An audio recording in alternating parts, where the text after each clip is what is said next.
பேசினாங்க அப்படின்னு கேட்குறாரு. அது கொடுத்தது அவருடைய மாமனார் தான். அவருடைய மாமனார்கிட்ட கேட்டு அந்த விளக்கத்தை அவர் பெற்றுக்கொள்ள வேண்டும். அது அவரும் உங்க அப்பாவுக்கு மட்டும்தான் தெரியும். உங்க அப்பா கிட்ட தான் கேட்கணும், எனக்கு தெரியாது. அப்பாவை இங்க காணோம். வீட்டுக்கு போய் உங்க அப்பாட்ட கேளுங்க. உங்க அப்பா கரெக்டா சொல்லுவாரு. ஏன் வாங்கினாரு உங்க அப்பா சொல்லுவாரு. தோத்துக்கிட்டே இருக்கீடா. எப்பட்றா வச்சு செஞ்சிட்டீங்க. நேந்திகள்லாம் பார்க்குறப்போ செமையாக இருந்துச்சு. நம்மளுக்கு வேலை பார்க்குறதுக்கே தோணலை. அந்தளவுக்கு இருந்துச்சு. அதுவும் முன்னாடி கிளிப்பை பார்த்துருப்பீங்க. தலைவன் வேறு உங்கள் அப்பாவை காணும்னு தேடிட்டு இருக்காருன்னு நினைக்கிறேன். எங்கே இருக்காருன்னு தெரிலன்னு நினைக்கிறேன்.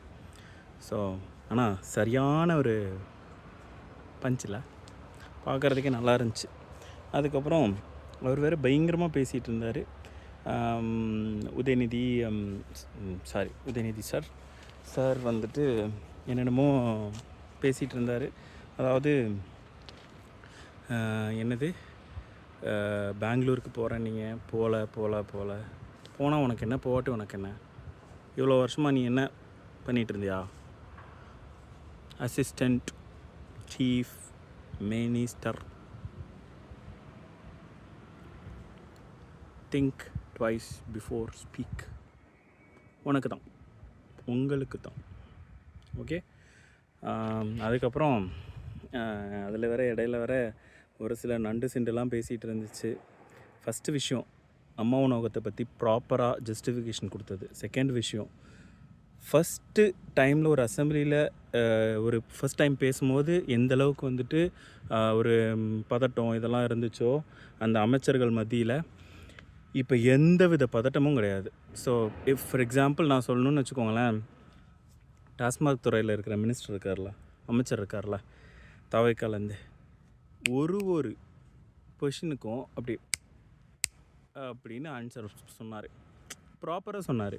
இது ஜஸ்டிஃபிகேஷனாக இருந்துச்சு. இது நான் வந்துட்டு தாவேக்கோட ஃபேன்லாம் கிடையாது. நம்ம நாடு வந்துட்டு இன்னொரு நாட்டில் வந்துட்டு வாழும்போது தான் நம்ம நாடு எவ்வளோ லேக்காக இருக்குன்றது நமக்கு புரியும். அதுதான் எனக்கு தெரிஞ்சிச்சு. அதனால் யார் அதை நல்லது பண்ணுறாங்களோ அதை அப்ளோஸ் பண்ணுறேன். எனக்கெல்லாம் சப்ஸ்கிரைபர்ஸ் கிடையாது, அவ்வளோலாம் கிடையாது. அட்லீஸ்ட்டு ஒரு 2 பேர் 3 பேர் பார்ப்பாங்களா, அட்லீஸ்ட் அவங்களுக்கு புரியுதா அப்படின்றது தான் என்னோடய கணக்கு. வேறு எதுவுமே கிடையாது. நம்மளுக்கு இதிலலாம் ஒன்றும் கிடைக்கப்படுறது கிடையாது. அதே நேரத்தில் வந்துட்டு ஒருத்தவங்க நல்லது பண்ணுறாங்கன்னா அதை தூக்கி விட்டு அவங்க இன்னும் கொஞ்சம் நல்லது பண்ணுறதுக்கு ஹெல்ப் பண்ணுங்கள். Please do support. அவ்வளோதான் என்னோட கன்சர்ன்ஸ்.